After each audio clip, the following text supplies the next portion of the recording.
Buenas noches.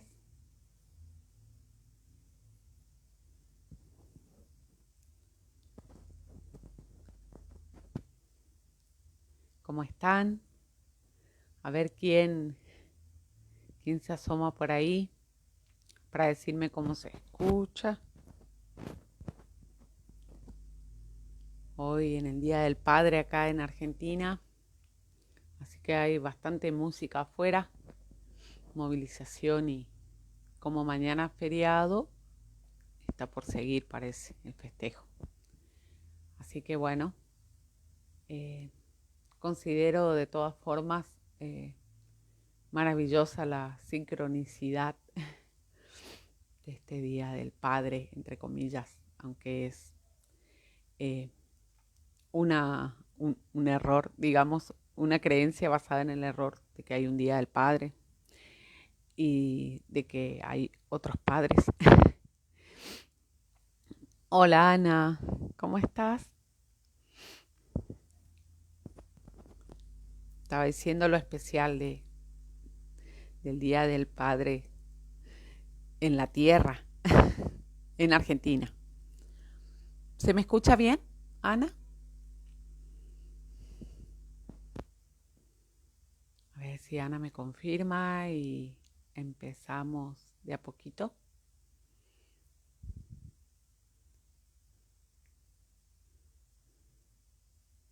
Sí, dice Ana. Bueno, muy bien. Eh, Quería recordar, si hay alguien que escuchara por primera vez estos, estos vivos, que la intención de este pequeño encuentro de una hora, sí, es compartir las experiencias a partir del descubrimiento, hablo en lo personal, de la verdad divina, que si bien es el conjunto de enseñanzas que, que Jesús conociera en el siglo I, hace más de 2000 años, eh, ahora fueron recordadas por A.J. Miller, quien dice ser Jesús, y las puso de nuevo eh, como al servicio, ¿sí? En la divulgación de estas enseñanzas, un proceso de recordar más bien lo que ya experimentó y compartirlo, ¿no? Y es lo que estamos haciendo, compartir también. Básicamente se trata de el asumirnos almas, en principio, de vivir la experiencia de la autoconciencia y del autoconocimiento, y a partir de allí, de asumir esa responsabilidad como almas, vivir la experiencia de sanar también, de progresar en amor y eventualmente, si quisiéramos, poder recibir amor divino, ¿sí? Sería parte de las posibilidades potenciales del alma de convertirse en más que la imagen, en la esencia de Dios mismo, a través de recibir su amor. Bueno, ahí hago eco del comentario que hace Ana, que hoy tuvimos un encuentro a las 4 de la tarde, y la verdad es que fue sumamente movilizante, ¿sí? Vamos animándonos entre los que estamos haciendo, incluso el comentario de los videos que comparto en el muro, en un grupo también, nos atrevemos un poco a empezar a ser honestos con nosotros y asumirnos como alma, que paradójicamente es a lo que más miedo tenemos, ¿no? Para esto hoy traje mi arma de seño Claudia, un poco, bueno, que AJ también lo usa mucho en sus videos. Bueno, me parecía oportuno recordar básicamente cuando me refiero a que somos alma, bueno, en qué implica el alma, en qué consiste y sobre todo en este aspecto de que el alma es capaz de sentirlo todo, que es 100% emocional y que además tiene sus propios órganos, digamos, que nosotros por ahí de alguna forma asociamos todo a lo primero que conocemos, que es el cuerpo. O sea, como creemos ser esto, creemos que somos, que la mente es esto, y creemos que el corazón es esto, y creemos que esto es todo lo que somos, y lo mostramos justamente en el esfuerzo que ponemos por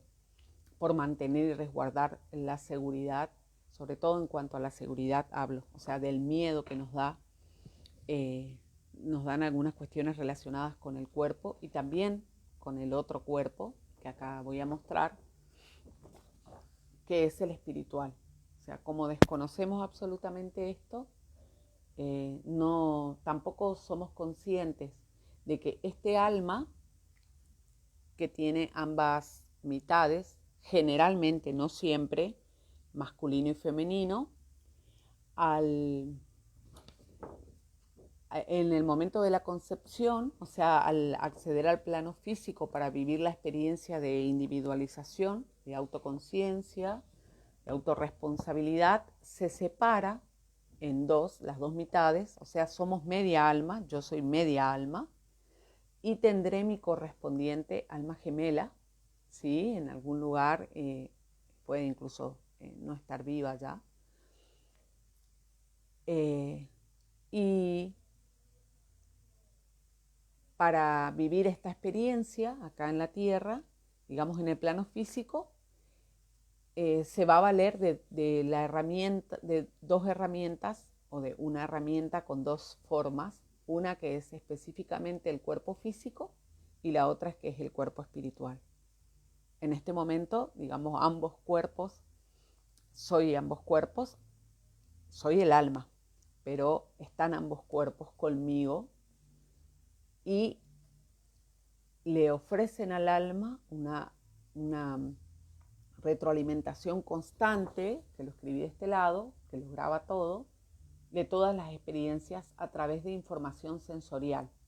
¿Sí? Estos son los cordones de plata que nos vinculan al alma, que transmiten constantemente la información y que es exclusivamente emocional y que se graba completamente en el alma.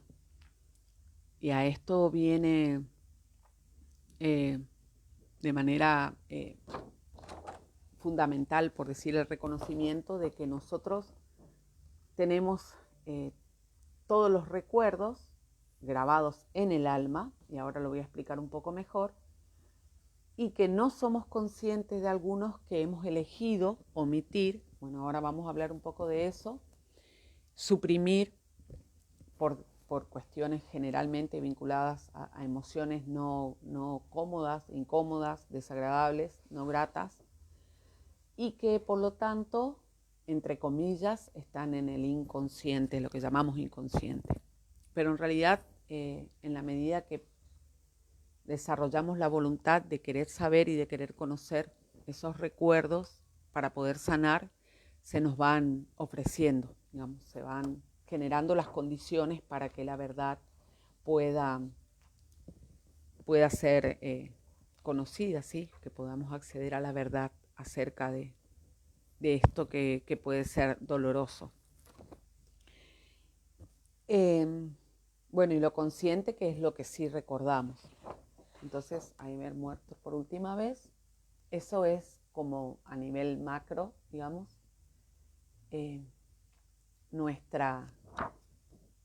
desde la génesis, digamos, nuestro diseño y nuestra expresión en el plano físico. Y ahora yo quería entrar al tema de hoy, que tiene que ver con las adicciones, pero que en principio, antes de explicar el porqué de las adicciones, me parecía sumamente importante poder explicar cuáles son las emociones que generan, cómo se graban en el alma estas emociones que están relacionadas con creencias, sobre todo basadas en el error. Bueno, después del dibujito que mostré recién, puedo mostrar este dibujito. Acá ya está media alma, o sea, yo, por ejemplo. Acá sí ya me dibujé yo. Y en el alma, que graba todas las experiencias, vamos a encontrar las rutas a través de las cuales circulan la emoción. Y si recordamos, la emoción no es otra cosa que la energía, ¿sí? Por lo tanto, el alma está diseñada de manera de que todas las emociones que la atraviesan fluyan a través de ella energéticamente y puedan, digamos, usarla, atravesarla y liberarse.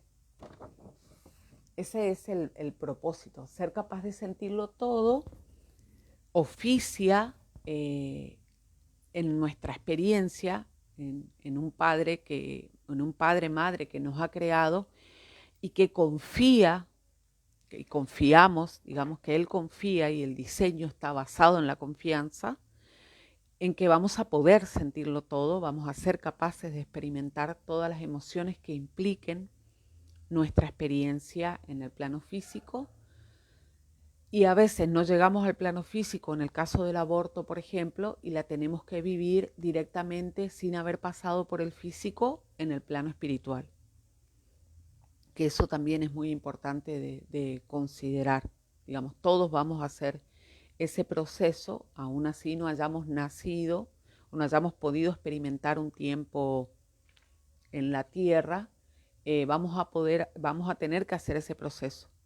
En el caso, por ejemplo, de los abortos o de los niños nacidos muy pequeños y que no han podido transitar esta experiencia durante un tiempo prolongado, ya empiezan a dar, o sea, dan continuidad, no empiezan, dan continuidad en el plano espiritual a la experiencia. Y otra de las cuestiones que es muy importante comprender, como todo el tiempo, el alma para nosotros es un concepto absolutamente incomprensible porque no hay, y ya lo he dicho en otros momentos, no hay algo con que compararla. Como generalmente nosotros construimos el conocimiento por analogía, o sea, buscamos semejanzas, diferencias, y a partir de ahí podemos comprender una idea de lo que es el alma con el alma, no es posible. Si se acuerdan, y yo ese día compartí que en este círculo amarillo empezaba todo lo que es el universo del alma. Es muy chiquitito mi dibujo, pero encima lo pegué, así que no lo puedo mover. El alma es la creación más elevada de Dios. Por lo tanto, de alguna manera somos, y al asumir eso, tenemos la responsabilidad, si se quiere, por sobre el resto de la creación. Y he aquí como la importancia de reconocernos como tales y de poder asumir, o sea, de vivir en el alma sería. Y una de las cuestiones que me parecen importantes reiterar a lo largo de estos encuentros, quizás lo vaya haciendo más adelante, es que en principio poder reconocer que el alma que se sirve de estos cuerpos para vivir la experiencia, acá como dice, herramientas para la individualización, o sea, para transitar en el plano físico, el alma necesita, digamos, la expresión, toda la experiencia, sobre todo la sensorial que le pueda ofrecer el cuerpo físico. Y esto es simplemente físico, o sea, cuando nosotros decimos mente y señalamos acá, no la podemos, o sea, no es una correspondencia directa relacionarla con el cerebro. El cerebro cumple un propósito fisiológico en la tarea de conocimiento, ¿sí? O sea, no es el cerebro el que conoce, es la mente la que conoce a través del cerebro la experiencia y la mente le pertenece al cuerpo espiritual. Por lo tanto, toda este auge y esta divulgación, digamos, que se hace bastante promovida de las neurociencias y que reconocen, por ejemplo, que en el cerebro se alojan los recuerdos, es errónea. Todos los recuerdos están grabados en el alma, no en el cerebro. Y por más de que nosotros querramos asociar a que esa grabación o esa materia, digamos, es la que conserva esas memorias, en realidad es la mente, la mente del cuerpo espiritual, la que permite o no el acceso, y ya vamos a ver por qué. El cuerpo físico nos permite configurar, digamos, un periodo de experiencia que ocupa las 2/3 partes. Acá puse la barra al revés. Como tengo que escribir, todo el tiempo pensando en espejo, ahí puse mal la barra. Es 2/3 del tiempo. La vigilia es 2/3 del tiempo, o sea, digamos, de 16 horas, dividiendo en 8, en 3, las 8 por 3, 24. Sí, duerme 8 y está 16 horas despierto. Bueno, 2/3 del tiempo el alma se está expresando a través del cuerpo físico. Y durante el sueño, que aquí esto es sumamente interesante y podríamos dedicarle todo un vivo para esto. Para eso yo debería asumir mi experiencia del estado de sueño y no me siento autorizada para compartirla así como en mi experiencia, porque la bloqueo. Esto tiene que ver también con la supresión, el deseo de no sentir y lo que venimos viendo de la negación de determinadas emociones. En estado de sueño, mi cuerpo, que necesita descansar, entra en estado de reposo, y el alma, que se sigue manifestando en este plano terrestre a través del cuerpo energético, abandonan el cuerpo físico. Da para profundizar mucho, yo no voy a entrar ahí, pero les cuento eso. Por lo tanto, estas experiencias que están grabadas al 100% tienen que ver con las vivencias que tengamos en un estado de vigilia y también en un estado de sueño. En este estado de sueño, que yo sí recuerdo haberlo comentado alguna vez, de que viajamos, incluso podemos ir a otro lado del mundo, que nuestro cuerpo espiritual, al tener otra materia, digamos, que es básicamente energía, entonces puede realizar otro tipo de desplazamientos, de otro tipo de experiencias sensoriales. Está mucho más finito, mucho más pulido las capacidades, las percepciones, y por lo tanto todo lo que esté en el alma se sigue manifestando a través del cuerpo físico, que son mis pasiones, mis deseos, mis intenciones, mis sentimientos, mis emociones. Por lo tanto, sigue siendo el alma la que vive la experiencia, y lo que haga el cuerpo espiritual se graba automáticamente en el alma. En el caso personal, por ejemplo, yo que no recuerdo mis sueños, es deliberada mi decisión de no recordarlo. Y eso es sumamente necesario comprometerme, por ejemplo, para la progresión de mi alma, en que yo tenga la posibilidad de acceder a estas experiencias a través del recuerdo, básicamente del recuerdo de la experiencia a nivel emocional, ¿no? Que implica lo que yo estoy sintiendo, en estas experiencias en estado de sueño. Bueno, entonces, este conjunto de ideas, ¿sí? En este momento son las que tenemos que tener en cuenta al momento de interpretar una experiencia nuestra. Si nosotros esto no comprendemos, digamos, esta asociación y saber que tengo un cuerpo físico, que tengo un cuerpo espiritual, que en estado de vigilia vivo determinadas experiencias y en estado de sueño vivo un tercio de las experiencias que están relacionadas con la supresión y la negación de mis emociones, que algo voy a contar ahora. Si yo no reconozco esto, nuestra visión es absolutamente parcial y muy limitada. Porque nosotros generalmente cuando vamos, por ejemplo, a terapia, nosotros tenemos la concepción básicamente de esta experiencia. Incluso creemos en el inconsciente, en el subconsciente. También consideramos, o sea, el alma no entra, el cuerpo espiritual muy pocas veces, y excepto en terapias alternativas, que el Reiki y todo eso.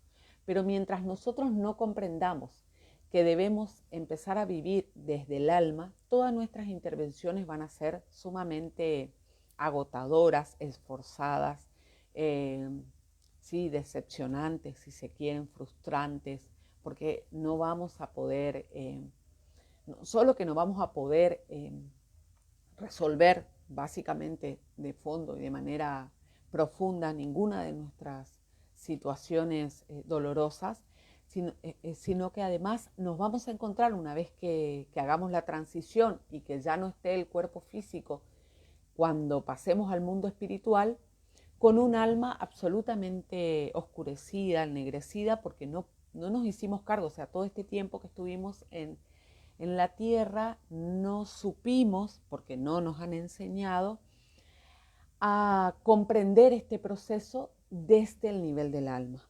Por lo tanto, seguimos interviniendo desde una perspectiva sumamente superficial y básicamente enfoco al cuerpo físico, aún pensando, cuando trabajamos a nivel del pensamiento, con respecto a las neurociencias, por ejemplo, seguimos trabajando con este cerebro y que consideramos que esto es todo, digamos, como que, y si no entra esta concepción completa, nuestros esfuerzos son inútiles y además nos resta un tiempo maravilloso de poder comprender este proceso aquí en la Tierra, que es básicamente a lo que hemos venido, digamos, como almas.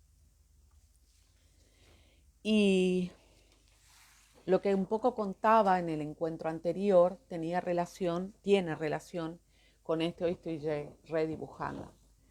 Bueno, ahora sí, ahí están las tres expresiones, digamos, el alma, que todo lo abarca, el cuerpo espiritual, que tiene una mayor capacidad sensorial y por lo tanto está por sobre el cuerpo físico, y el cuerpo físico, digamos propiamente dicho, que tiene más limitaciones en cuanto a la profundidad de la experiencia como cuerpo físico, Eh, Aquí nosotros ponemos el foco en el cerebro, digamos, y asociamos con la idea de mente, pero aquí la mente corresponde y pertenece al cuerpo espiritual, no al físico. Eso también es muy importante. Y el alma, que todo lo abarca, es la que se manifiesta. Acá no se ve, pero yo le hice un rayado, ahí se ve un poquito. Yo le hice un rayado, a ver, yo no lo puedo llegar a ver porque la misma luz, ahí está. Le hice un rayado a todo el alma, porque en realidad lo que yo quería mostrar es la dominación. Que el alma atraviesa, o sea, el alma en realidad domina a todo, a ambos cuerpos. ¿Y por qué eso es sumamente importante? Porque se acuerdan que el domingo pasado les contaba sobre el dolor y les contaba sobre otro de los principios del alma. El domingo pasado les conté sobre los 6 principios del alma. Y yo estaba hablando de la supresión que yo estaba haciendo, había suprimido en mi alma, prácticamente vengo suprimiendo una herida desde la concepción la tengo, así que imagínense, hace 50 años que suprimo esta herida, que no la quiero sentir, y que justamente uno de los modos de suprimir, digamos, fue, bueno, ahora voy a contar una adicción emocional. Cuando nosotros no sabemos que el alma lo domina todo y consideramos que el cuerpo nos ofrece una enfermedad, digamos, una anomalía para lo que nosotros consideramos un desorden o un desequilibrio, en realidad todas las leyes, y en este caso la ley de compensación, está operando en mi cuerpo para señalarme la supresión a nivel del alma que yo estoy haciendo y al mismo tiempo señalar el punto en el que me encuentro respecto de la emoción causal que está generando este, este dolor. ¿Y a qué me refiero con esto? Hay una emoción causal que, si ustedes recuerdan, bueno, yo la puse acá, ¿no? En este dibujito hay una emoción causal. En este caso fue grabada, yo les contaba el domingo pasado, en mi concepción, que a partir de, en una reconstrucción que hago un poco de la historia entre papá y mamá y de la relación entre papá y mamá y lo que papá pudo contarme en una conversación que tuvimos fue que él en realidad no eligió, digamos, no fue un deseo de él tenerme, que ahora vamos a hablar de ese tipo de deseos, no fue un deseo por decir como voluntario aparentemente, y sigo diciendo aparentemente porque su voluntad estaba puesta en otro deseo que era no sentir determinadas emociones, pero él reconocía explícitamente que no había querido formar una familia con mi mamá y que tampoco había querido tenerme, si se quiere. No me dijo que hubiera deseado no tenerme explícitamente, pero sí me manifestó su rechazo a, a la, digamos, a conformar una familia. Y de alguna manera eso que me dio muchísima bronca y me dolió muchísimo cuando me lo dijo, me enojé, creo que fue la única vez que le dije a mi papá todo lo que sentía espontáneamente, pero que fue también una, digamos, una acción desamorosa, un comportamiento desamoroso porque lo hice con ira y fue bastante, quería devolverle, ¿no?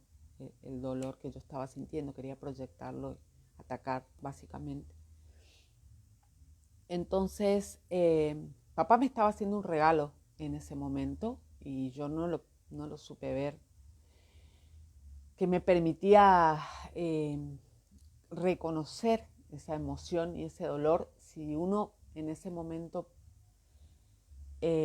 tuviera ese entrenamiento en amor, esa educación en amor que realmente no hemos recibido. Y en la grabación que hicimos hoy sobre la ley del arrepentimiento y el perdón, decía a Jota que a los 2 o 3 años ya deberíamos haber aprendido la ley del perdón y del arrepentimiento. Y ahora comprendo por qué. Voy a tratar de no emocionarme tanto. Entonces, a ver, muy fuerte. Bueno, imagínense que eso pasó hace 50 años. Yo recibí esa emoción de papá a través de mamá, porque cuando el alma todo lo domina, y si nosotros reconocemos que el alma todo lo domina, entonces todo lo que mamá sentía estaba aquí, no en el cerebro, estaba en el cuerpo físico, en el útero de mamá, recibiendo todo el tiempo, ¿no? Esa, esa energía de la emoción de manera directa. Mi alma, ¿no? Estaba siendo grabada de alguna forma. Y si mamá estaba abierta a sentir las emociones de papá respecto al rechazo o al desprecio, a la desvalorización, entonces mamá lo que estaba sintiendo para sí lo estaba proyectando en mí también. Por lo tanto, era muy, eh, digamos, lógico, si se quiere, que al nacer yo ya tenga esa emoción, esas emociones grabadas en mi alma y ya tenga heridas, ya haya recibido esas heridas y además a lo largo de mi experiencia en la infancia ya comience a filtrar las experiencias a partir de esas emociones. Porque esto es muy importante reconocer, porque entonces todo el mecanismo que puse en marcha a partir de ese momento están absolutamente relacionados con voy a ser redundante, relacionados con la relación, vinculados todas las decisiones, que bueno, uno es muy pequeño, ¿no? Pero digamos, ya voy como de una manera predeterminada, ¿no?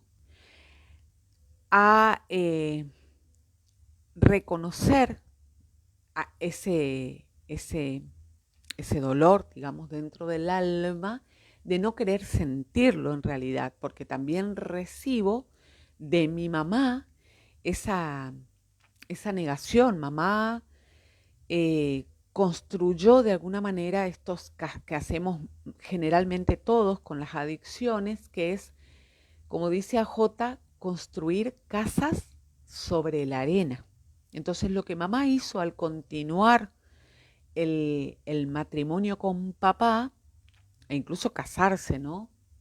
Imagino, de alguna manera era como edificar esta idea de familia o lo que ella concebía en ese momento. Yo no tengo el relato de mamá puntual ni las emociones que ella vivió en ese momento. No sé si ella tampoco se las permite, pero de alguna manera yo, al ser la primera, recibí ese precepto, digamos, ese conjunto de creencias ya grabadas, que se fueron fortaleciendo, porque mamá en la negación y en la represión, digamos, eligió, por ejemplo, la fachada de lo que yo llamaba la buenitud, como una manera alterada de bondad, porque no es una bondad amorosa. Tenemos muy distorsionado nosotros el concepto de amor. Así que para mamá implicó una bondad de sumisión, que sí, yo ya tengo recuerdos de que papá no, por ejemplo, el maltrato de papá respecto explícitamente en cuanto al dinero, por ejemplo, al no darle el dinero, al, bueno, ni hablar de las otras relaciones, o sea, de alguna manera hacer vivirla, avergonzar a la mamá, porque las relaciones generalmente eran o entre el círculo de amigos o en el barrio, como fue la más importante que tuvo, con la que después formó otra familia directamente. Entonces también mamá pasaba vergüenza, que ya venía ella en un proceso de propio, de avergonzarse de su cuerpo. Entonces ya iba por ley viviendo estas experiencias, así lo atrajo a papá a su vida. Y es como que de pronto uno comprende, yo comprendo muchas cosas mías al respecto, porque yo también usé la fachada de mamá con respecto a ser muy buena, para que se me quiera, era como que era inevitable quererme. Y como sentía también mucha vergüenza de mí, me disfracé de lo opuesto. Me disfracé de una mujer segura, de una mujer que sabía lo que quería, no sé, a ver, ¿qué más? Y bueno, tomé de papá su intelectualidad. O sea, a mí me fascinaba este desplante así intelectual, de solvencia, y pueden contarlo, lo cuento, ya lo he contado varias veces. Así que mi máscara, mi fachada, fue, fue escogiendo entre ambos, también esto de la bondad, entre comillas, de mamá y la inteligencia, entre comillas, porque en realidad uno ve que no era nada inteligente en cuanto a lo que es desde la perspectiva de Dios la inteligencia, pero bueno, parecía ser la inteligencia de papá. Y entonces, desde muy pequeña, como decía hoy AJ, a partir de los 7 años más o menos ya están configuradas nuestras adicciones. Y me gustaría remitirme, para no distorsionar, a lo que me refiero cuando me refiero a las adicciones. Las adicciones son el resultado de reprimir emociones dentro del alma, como el miedo, o emociones dolorosas como la pena, el pesar, la aflicción.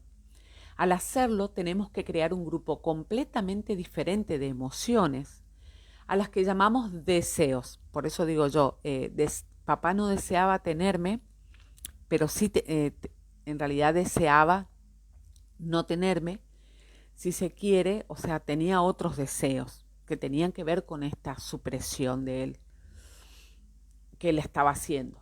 Esos deseos nos ayudan a negar, reprimir, resistir o sustituir experiencias emocionales dolorosas. Y cuando mirábamos un poco hoy la historia junto a Ana y a Iván, de un video que lo voy a compartir también en la semana, están relacionadas con las heridas de papá, de un papá que eh, eh, fue despreciado, entre comillas, por su familia, fue criado en la calle, tuvo experiencias muy dolorosas, de carencias. Creo haber contado también que papá era sumamente miserable, ese miserable con el que se hacen muchos chistes, pero ya el tacaño le quedaba corto a papá. Papá no disfrutó ni para él mismo, digamos, no disfrutó nada, él no podía gastar, tenía muchísimo miedo, y entonces por todo lo que él sufrió, así que también parte de su ley, digamos, le trajo esta experiencia que tuvo que ver con una familia y con estos deseos que él supuestamente no quería, pero en el fondo estaban relacionados con lo que él estaba reprimiendo. Porque en realidad lo que hacemos al reprimir, que eso a ver si llega, me queda corta la hora en realidad hoy para compartirles, que todo lo que intentamos reprimir lo que hacemos es generar, somos un magneto y lo vivimos. Imagínense todo lo que estamos generando a partir de la intención de suprimir. No solamente enfermedades y accidentes graves, por decirlo a una escala física, sino que además el daño al alma, ¿sí? Que lo vamos a ver cuando vayamos al mundo espiritual de manera directa, nos vamos a encontrar con eso. Y además a lo que es la progresión del alma, que podemos estar 2000 años, 3000 años en el mismo estado, involucra a todas las personas. En el caso mío, mis hijos, por ejemplo, bueno, en el caso de todos los que tuvimos hijos, o pareja, sí, o amigos, o a todos los que hayamos involucrado, compañeros de trabajo. O sea que todo eso está incluido dentro de la ley de compensación. Vuelvo. Eh, las adicciones están dentro del alma y son básicamente deseos creados por la represión de ciertos miedos, en particular miedos, pero también podría ser la represión de otro tipo de emociones como la pena o la vergüenza u otro tipo de emociones. Las adicciones son herramientas muy poderosas para evitar emociones dolorosas y como tal, la mayoría de las personas tienen una gran lucha para renunciar a ellas, particularmente si son emocionales, pero incluso si son adicciones físicas, renunciar a ellas es muy difícil. Las emocionales, por ejemplo, que es lo que yo vivo, bueno, entonces quería ofrecer esa experiencia, siempre remitiéndolos a mí, pero es si bien es un patrón común, tiene que ver con la historia de cada uno y siempre vamos a la fuente, o sea, ahora voy a poner en el video de YouTube, en la descripción, yo agrego todos los otros videos que les pueden servir para ilustrar y los documentos de la verdad divina. O sea, yo estoy haciendo un relato muy a modo de diario vivo de la experiencia. Entonces, en mi caso, vamos a conjugar todas estas heridas, ¿no? Entonces, recibo el rechazo de papá, recibo la emoción de vergüenza de mamá, de humillación de mamá, y por lo tanto, en la conjugación de estas heridas, digamos, comienzo a transitar mi experiencia a partir de esos filtros, sea, mi realidad ya está distorsionada, o sea, nunca la voy a ver pura exclusivamente como un hecho limpio, digamos. Es más, por eso después nos cuesta tanto llegar a la verdad, porque hay filtros y filtros y filtros y filtros de todos los bloqueos que fuimos creando para eso. Y en la medida de mi experiencia, lo que hago es justamente atraer relaciones que están directamente vinculadas a estas emociones. O sea, básicamente la relación que yo vivo es constantemente una oportunidad para poder eh, reconocer mis heridas. Pero yo lo que busco es satisfacer una adicción. Si bien yo busco, entonces, a ver, en mi relación, por ejemplo, con el padre de mis hijos, la asimetría estaba dada en cuanto a que yo era mayor, por lo tanto había una idea de si se quiere, cronológica, aunque no lo es, pero sí era como que yo mandaba, por decirlo de una manera, y se ve a lo largo del proceso como de alguna forma estoy en esa posición, ¿no? Y después, por ejemplo, como uno de los distintivos de esa relación, yo era la estudiosa en la pareja, digamos, como que yo tenía ese perfil. Y por lo tanto era mi as en la manga respecto a todas las otras circunstancias en las que, por ejemplo, si había infidelidades, yo comparaba esa competencia, si se quiere, con mi solvencia, digamos, en que yo, digamos, vieron cuando uno dice, más sí, o sea, no te llegas ni a los talones, o sea, no puede, no puedo competir porque realmente yo estoy más arriba. O sea, toda esa idea de arrogancia que está basada en el miedo y en el deseo de no sentir. Por lo tanto, la relación era sumamente adictiva. Y en cuanto a la adicción no se cumplía, o sea, en cuanto yo sentía que de alguna manera se me estaba bajando de ese pedestal en el que yo quería estar, porque si bien yo reconocía que había otras por ahí dando vuelta, sentía cierta, no es la confianza, porque no me gustaría usar, pero en realidad sí, es como una aparente confianza, producto de la adicción falsa a que realmente es una, una solución, digamos, la pareja como que me satisface o me da lo que yo necesito, que era confianza. Es falsa la confianza, digo. Entonces yo sentía como que, bueno, no me llegan, no puedo competir, nada. Hasta que, bueno, en un momento cambia la historia y es justamente el otro gran regalo que recibo de Gustavo, que es, bueno, cambiar el patrón más adelante. Pero generalmente era el patrón y constante.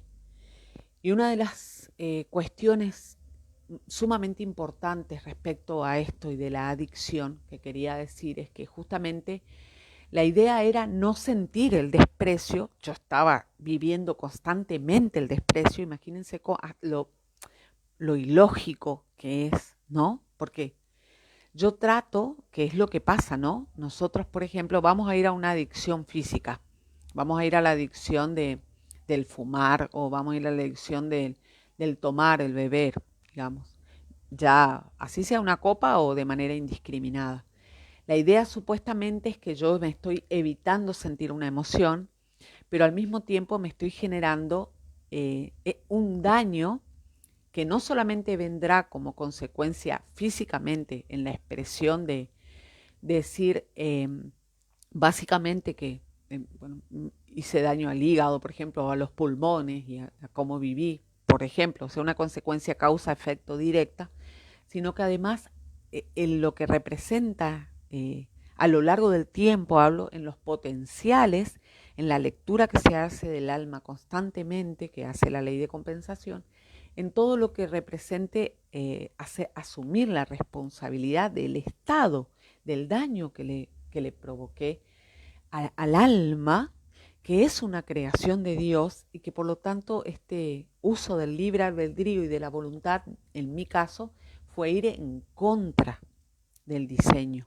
¿sí? Es como directamente eh, pegarme en la cara todo el tiempo, digamos, pegarme.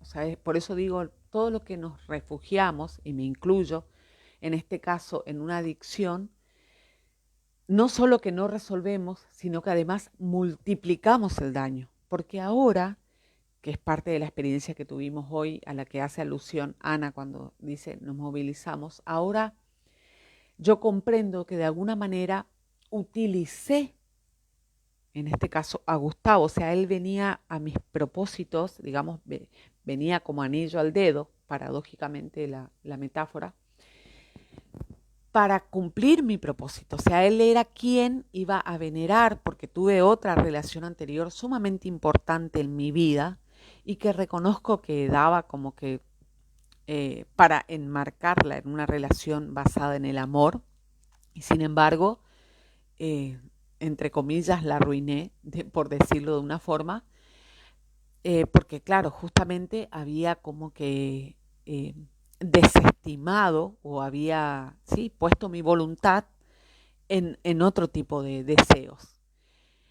Y cuando realmente yo reconozco que esta persona, digamos, me sirve a mí o me resulta útil para, para no sentir yo mi dolor, o sea, él veneraba, porque realmente tengo que reconocerlo, él era, para él era eso de que yo fuera profesional y que él no había podido realizar esa, esa beta, digamos, esa dimensión en su experiencia en la tierra. Entonces como que era algo que a él lo enorgullecía y a mí me servía ese enorgullecimiento que él sentía, porque de alguna forma me hacía ver, el reconocimiento que yo no recibí de papá. Y entonces lo estaba buscando, ¿no? Y bueno, ya no importaba si había otras mujeres por ahí, porque era un ida y venida. Yo sabía que no importa, va a volver, y así fueron 20 años prácticamente. Entonces, claro, este juego, este círculo vicioso de la adicción, realmente hizo muchísimo daño, no solo yo a él deliberadamente en este caso, sino también a los hijos que vinieron de este matrimonio. Por lo tanto, mi responsabilidad, digamos, se, a ver cómo se agranda en cuanto a que no está bien que yo me haga daño a mí misma, por supuesto, que no he recibido el regalo de la vida y he recibido el regalo del libre albedrío y lo usé de alguna forma para hacerme daño.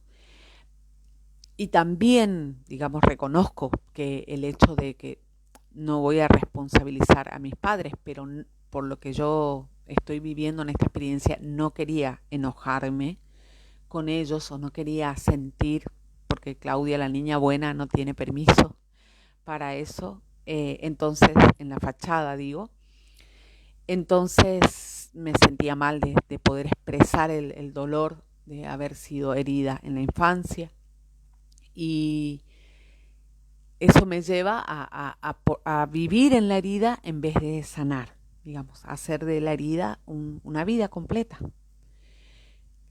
Y el hecho de usar, en este caso, de alguna manera a Gustavo, el egoísmo, como puse en mi estado, el egoísmo, hacer uso egoísta, también usé a mis hijos. En este caso sí, ya compartí con ustedes que usé en su caso a Juan Ignacio para no sentir el dolor de un aborto, de un hijo que venía, un embarazo que venía después de él. Así que por lo tanto, imagínense todo lo que, el efecto dominó de todo lo que generé a partir de no haber sanado esa herida inicialmente, ¿no?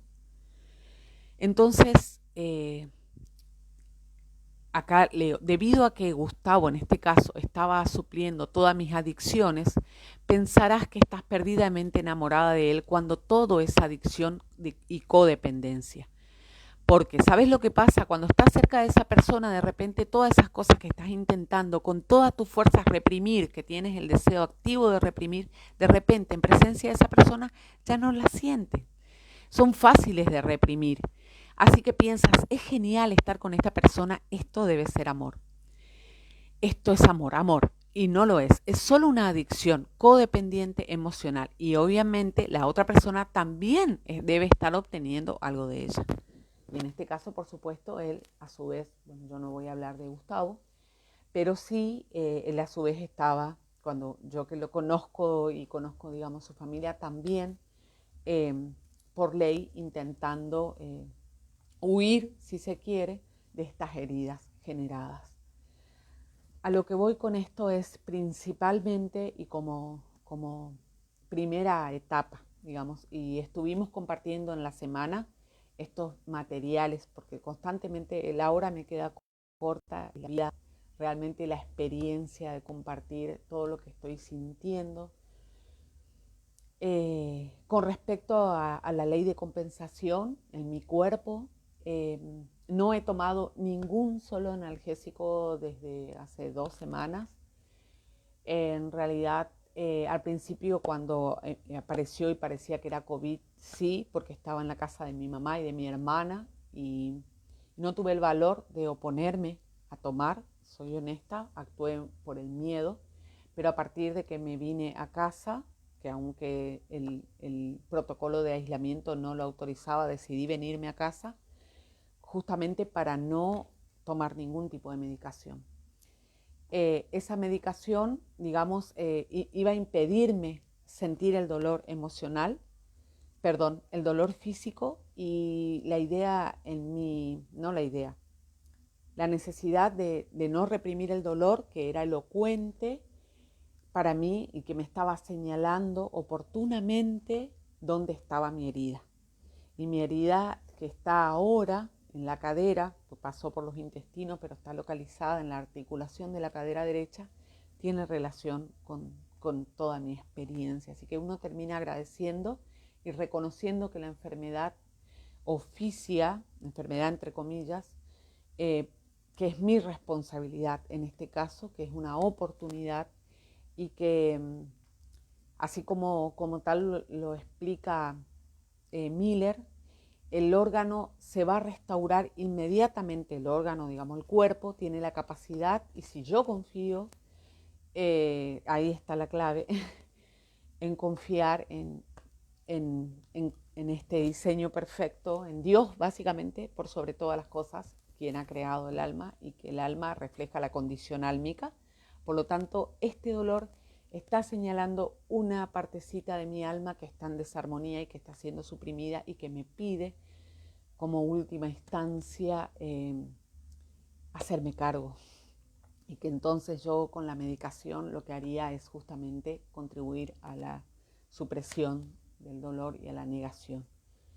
Reitero que estoy hablando de un tipo de dolor y que estoy hablando de una circunstancia, no juzgo a otras decisiones, digamos, eh,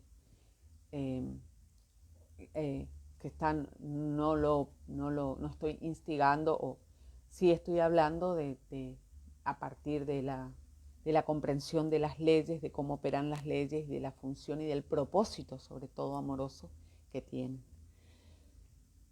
Y bueno, respecto a las adicciones, reconocer que todo este tiempo tenía la oportunidad de encontrarme conmigo, todo este tiempo, a partir de las relaciones que uno intenta incluso, a ver, como desarticular de alguna forma, o sea, como que bueno, acá terminó, pero si uno no toca la emoción causal, no va a ser otra cosa que repetir historias y reconocer, bueno, patrones, porque en las otras relaciones pude identificar también esa búsqueda de la relación con papá, una relación, digamos, basada en la herida, no amorosa por lo tanto, y que sin embargo, recién ahora que estoy conociéndome como alma y principalmente reconocer la fachada, que esa es la parte más importante, desafiante de esta tarea, porque hemos creído que somos esto y hemos puesto mucha energía, hemos invertido en lo emocional, en la fachada, ¿no? Y la hemos incluso alimentado a partir de todas estas decisiones no amorosas. Tenía para compartir básicamente, el último cartel hoy, que tiene que ver con, en principio, la conciencia intelectual, porque si bien dijimos, bueno, que la mente no está acá, aquí está el cerebro dentro del cuerpo que estoy señalando físicamente, pero sí está la mente en el cuerpo espiritual, y a través de ella yo puedo llegar a iniciar el proceso de deconstrucción de la fachada.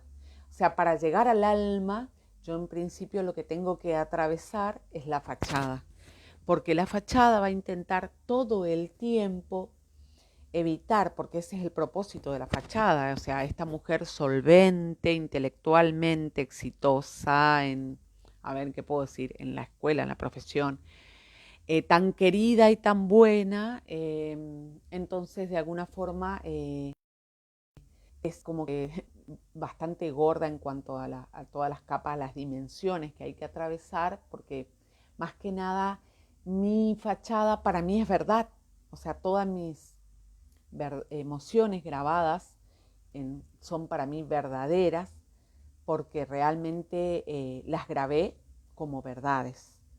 Y hasta que yo no elimine el error, mi alma ya tiene como como si fuera un recipiente lleno de verdades con las que yo filtro, como si fuera un ordenador, cuenta J, como si fuera una CPU que tiene ya determinada información a través de la cual va a interpretar, digamos, la realidad o va a procesar la información. Entonces, todo el tiempo, los filtros con los que yo filtro mi realidad están absolutamente basados en el error. Por lo tanto, lo que yo creo que es amor no es amor, y vivo en pecado y vivo en desarmonía y promuevo la desarmonía, y estoy constantemente buscando, esta adicción no, bueno, voy a buscar otra adicción. Me pasó con la verdad divina, por ejemplo, todo el tiempo. AJ dice, para comprender las leyes de Dios no hay que estudiarlas, hay que sentirlas. Y creo que ahí a la fachada de todo el planeta le, la desafía, digamos, el desafío más grande, porque justamente nos demanda deshacer la fachada para poder tocar esas emociones del yo herido que han sido grabadas, digamos, mínimamente, y al mismo tiempo poder asumirme el alma, o sea, asumir quién soy en verdad, el yo verdadero, el yo real. Vuelvo al cartelito para mostrarles en qué punto estoy de mi, que estoy todavía en lo intelectual, o sea, ni siquiera he comenzado a deshacer la fachada, pero sí he comenzado a desarrollar la conciencia intelectual. En la negación, reconozco la negación que vivo, bueno, mi cuerpo me lo está haciendo saber. El pecado, y el pecado entendido como todos los comportamientos en desarmonía con la verdad y el amor. Y ahí tengo que ampliar la palabra comportamiento y va pensamientos, deseos, intenciones, acciones, sentimientos, palabras, o sea, todo lo que esté en armonía o desarmonía con el amor. Que ya lo hablamos, que, ay, sí, vieron a veces eso, decimos, era una broma, o dije nomás, pero no lo iba a hacer, como que creemos que pasa desapercibido, pero no, realmente la intención es lo que cuenta, ¿vieron? Uno dice así, y es lo que es interpretado, ¿no? Por las leyes. Por lo tanto, tengo que atravesar que que el pecado existe y es real, y que está mal y necesita ser cambiado, ahí no me entraba la palabra cambiado, y que por qué está mal y tengo que descubrir lo que es la verdad de Dios al respecto. Este descubrir la verdad de Dios es más bien intuitivo, digamos, aún no recibo la verdad de Dios a nivel como a través del Espíritu Santo, a nivel de amor divino. O sea, este proceso es del amor natural. Eso también debería darle un capítulo aparte a la diferencia entre el amor natural y el amor divino. Bueno, acaban los pasos. Esto está todo en un video que también lo voy a poner al pie debajo de la descripción cuando suba este video a YouTube. El comportamiento no amoroso tiene una causa dentro de nosotros mismos, o sea, esta adicción que mantuve todo el tiempo tiene una causa dentro de mía en este caso. Una emoción dentro de mí me lleva a realizar esa acción pecaminosa y acá está el punto más en rojo, como hacían las maestras antes, en rojo. La voluntad intelectual, es aquí que Claudia va a tener que, el alma, en realidad mi alma, digamos, yo alma, poder desarrollar en principio la voluntad intelectual para identificar la causa del comportamiento. ¿Qué pasa? Porque si yo no pongo la voluntad, todo esto se desvanece. No lloré. Trataba de no llorar a pesar de que ya tuve mi momento. Porque realmente es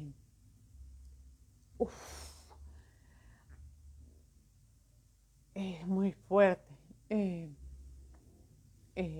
Básicamente, en principio, cuando reconocí el daño y empecé a tomar conciencia del daño que estaba haciendo a otras almas, me fui con mis hijos. No sé si ustedes vieron y me acompañaron en una secuencia, pero yo practicaba la ley del arrepentimiento y le pedí a Dios poder sentir el daño que había generado en mis hijos. Y como que quería salvarlos.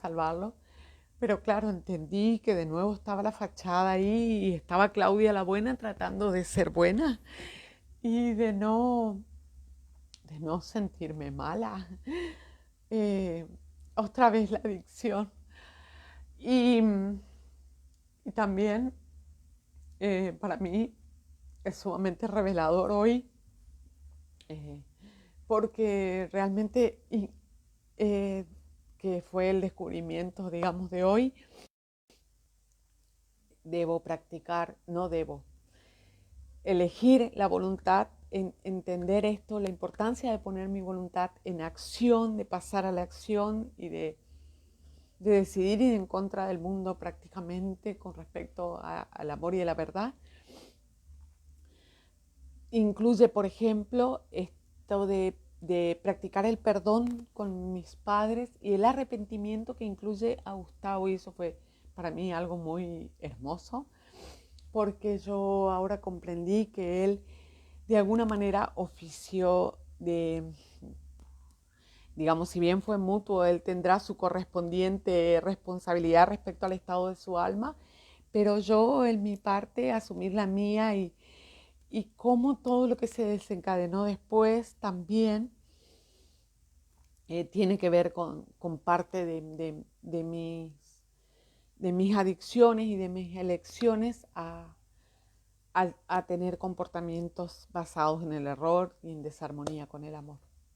Así que termina siendo digamos, si se quiere, paradójicamente, un descubrimiento, no sé si la palabra es aliviador, pero esperanzador. Voy a usar una palabra que usó Ana el otro día, esperanzador. Esperanzador. Y agradezco, como decía el otro día, poder recordar que si yo me muriera hoy, que si mi cuerpo físico quedara, digamos, y el espiritual hiciera la transición, recordaría todo esto y ahí a ponerle fichas a la voluntad para poder progresar, que es otra de las funciones del alma, que es la única forma de progresar. Cultivar la humildad primero y por eso, sobre todo por eso. Gracias por acompañar, gracias, muchas gracias. Es humilde, muy humilde.